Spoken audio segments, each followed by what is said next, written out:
It's that time once again. I'm here in the beautiful San Fernando Valley.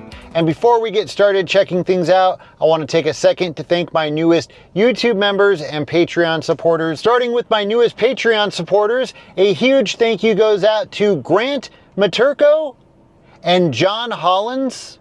And now moving on to my newest YouTube members, thank you to Jay the Bachelor, Martin Mayfield, and Jason Lindeen. Thank you all so much for supporting me on YouTube and Patreon and for watching my videos. And now, let's go see what we can find.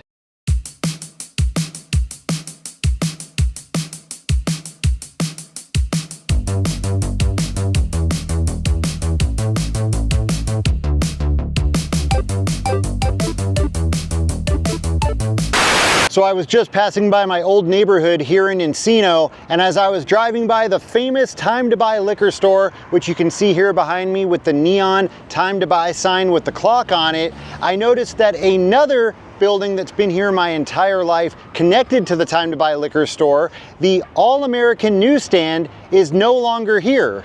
Now, it's probably been gone for a while and I just didn't realize it, but like I said, this has been here for as long as I can remember, my entire life here in the valley. I remember this newsstand being here whenever I would come over here to this shopping center with my dad to go to the Warehouse video store, which used to be located right here where Bevmo now is.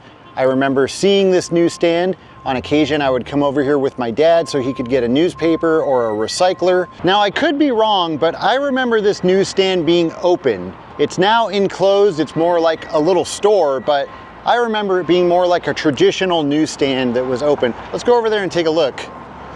You can see it's got the for lease signs, still got the All-American newsstand sign up there. Hopefully, maybe the Valley Relics Museum or someone will save that sign. Probably can't really see in there because of the reflection, but it's all completely cleared out. No sign of it being a newsstand anymore, except for the sign. Still got the this sign here. Thank you for shopping here. Your business is appreciated. So it's definitely sad to see this go because it's just another part of the San Fernando Valley that I know and love that's now gone forever. So as I'm driving away from the old newsstand, I was just thinking about how this neighborhood here, like I said, I used to live in this neighborhood, and this whole area is all apartment buildings. It's like, I don't know, 3 or 4 streets of all apartment buildings.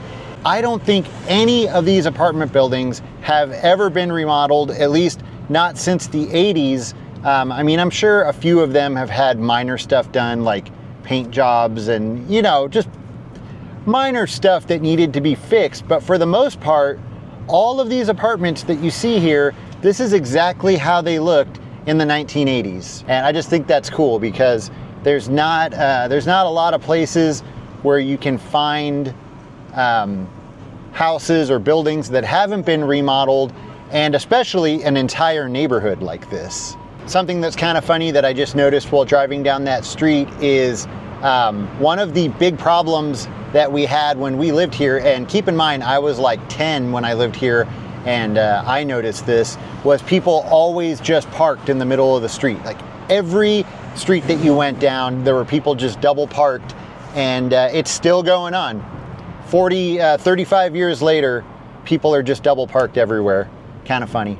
All right, here is a great example of the 80s style apartment buildings in this neighborhood that haven't changed.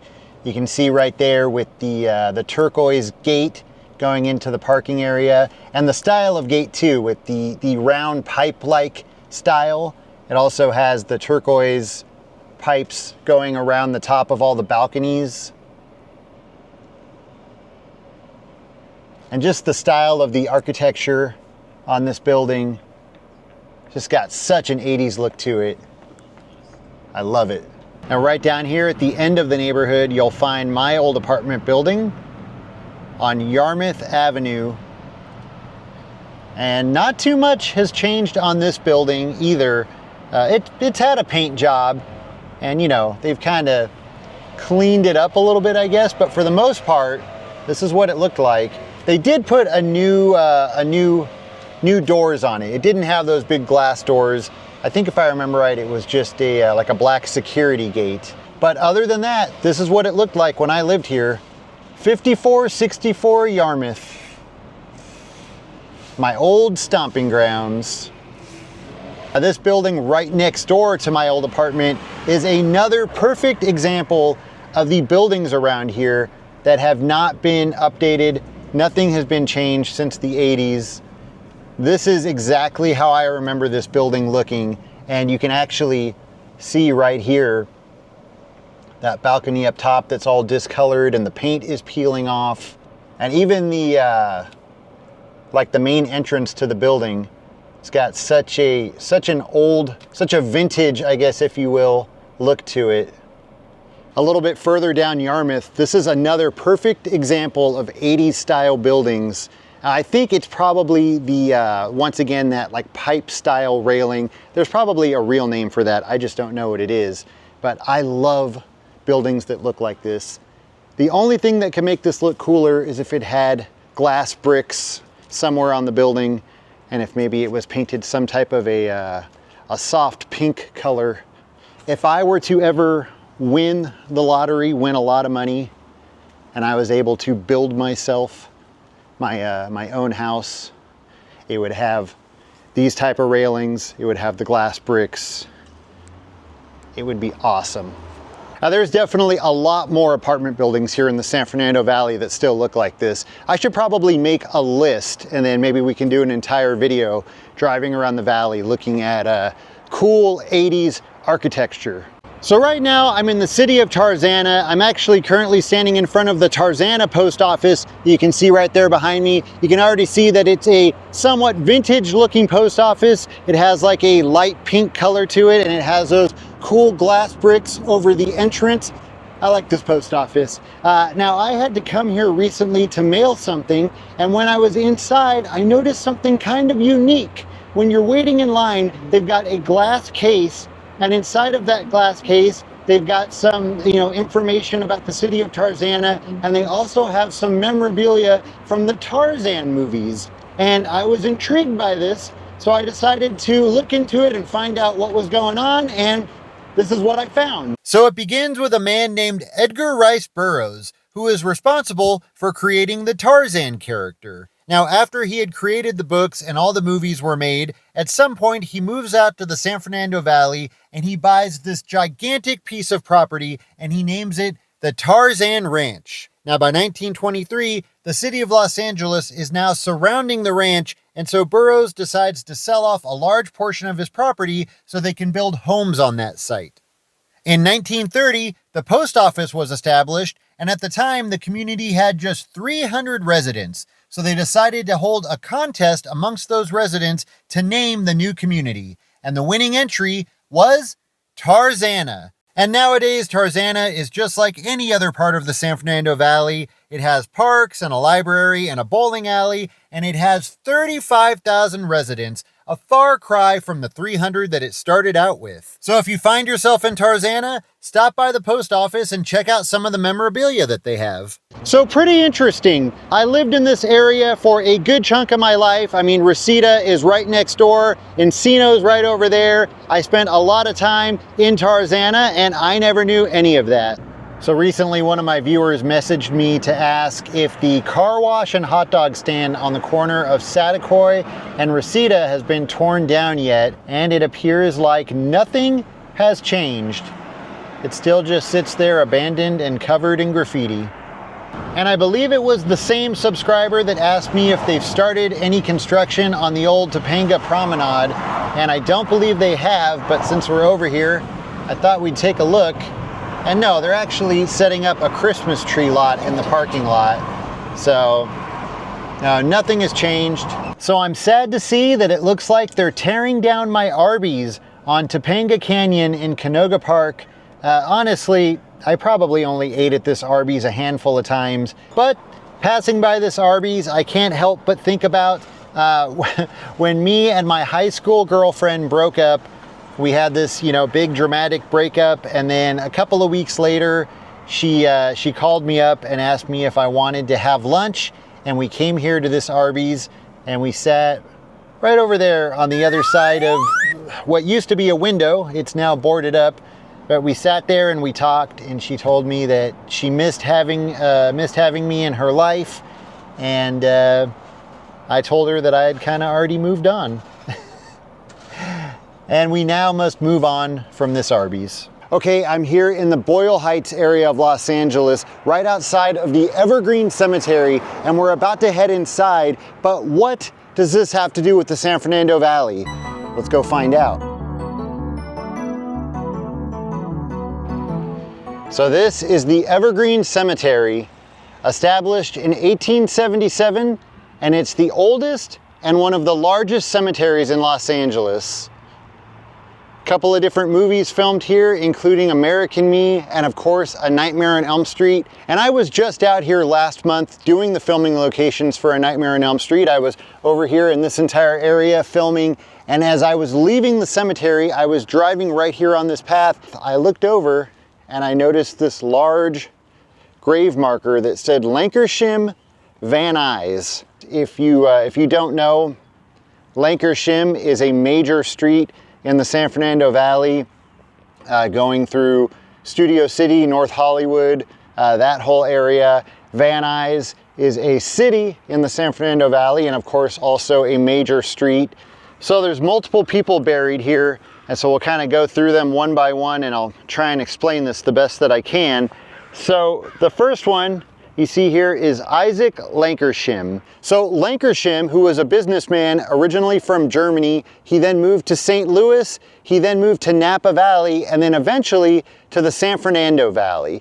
Now, right over here on the other side, you'll find Isaac Newton Van Nuys. So Van Nuys was originally from New York. He then moved to Napa Valley, and that's where he met Lancashire, and they became friends and business partners. Van Nuys was an investor of Lancashire and his son, James Lancashire. Lancashire then moved to the San Fernando Valley, where he bought 59,000 acres of land from a man named Pio Pico. Does that name sound familiar? Now that land that he purchased, I believe it was in the North Hollywood area of the San Fernando Valley. He used that land to grow wheat. He then sold that wheat and exported it to Europe, and he became very rich off of that. Now, Van Nuys moved from Napa Valley out to the San Fernando Valley because he was an investor and a business partner with Lancashire. Once Van Nuys moved out to the San Fernando Valley, he then married Lancashire's daughter, Susanna Hill Lancashire Van Nuys. I just noticed they're all buried here except for James Lancashire, his son. Kind of weird. Anyways, so now Lancashire and Van Nuys were one big happy family. And so this is pretty cool. I had no idea about this. These are two major names in the San Fernando Valley. Me personally, I used to live in Van Nuys, spent many hours cruising up and down Van Nuys Boulevard. So yeah, pretty interesting to find all of this out. Oh, another little piece of history about Isaac Van Nuys. He founded the Hollywood Cemetery, which is now known as the Hollywood Forever Cemetery. But for whatever reason, he decided not to be buried at the Hollywood Cemetery. Instead, he would be buried here at Evergreen. Don't know why. Maybe he saw into the future and knew that hipsters were going to be watching movies on top of all the graves, and he didn't want to be part of that. Who knows? Now, another interesting grave, which is just a few feet away, well, a little more than a few feet, but right over here by this tree. This is not San Fernando Valley history, but Los Angeles history, so I thought it was worth mentioning. If you know Los Angeles history, you probably recognize that name right there, Hollenbeck. Not too far from here, you've got Hollenbeck Park, Hollenbeck Skate Park, the Hollenbeck Police Division. You can head over to El Tepeyac and get a Hollenbeck burrito, and all of that is named after this man, John Edward Hollenbeck, born in Hudson, Ohio, June 5th, 1829, died in Los Angeles, September 2nd, 1885. And I'm gonna guess this is his father, John Hollenbeck, born in Connecticut, May 11th, 1789, died October 13th, 1876. And this is very specific. Aged 87 years, 5 months, and 2 days. And you can see there's People have been trying to put some graffiti here on the grave. Kind of a sign of the times. Also looks like the top of the grave has broken off and they kind of tried to place it back up there. It also looks like the dirt has been dug up a little bit. Now, hopefully that was just by an animal. All right, so I'm kind of discovering as I go. So here you've got Lancashire and Van Nuys. Right over there you've got Hollenbeck. And then just 2 graves over from Lancashire and Van Nuys, this is the grave of Bixby. And there's actually 2 of them right next to each other. Well, 2 plots with a lot of graves in them. And Bixby is another family that had a lot to do with the development of Los Angeles, Rancho Palos Verdes, Los Alamitos, Paramount, Long Beach, of course, Bixby Knolls. And then right next to Bixby is another one, Coulter. And this grave can be seen very well in A Nightmare on Elm Street. This can be seen right behind Nancy's mom. And I actually didn't know at the time. I just learned this while I was researching all of this. This man right here, B.F. Coulter, he is known as one of the first merchants in Los Angeles.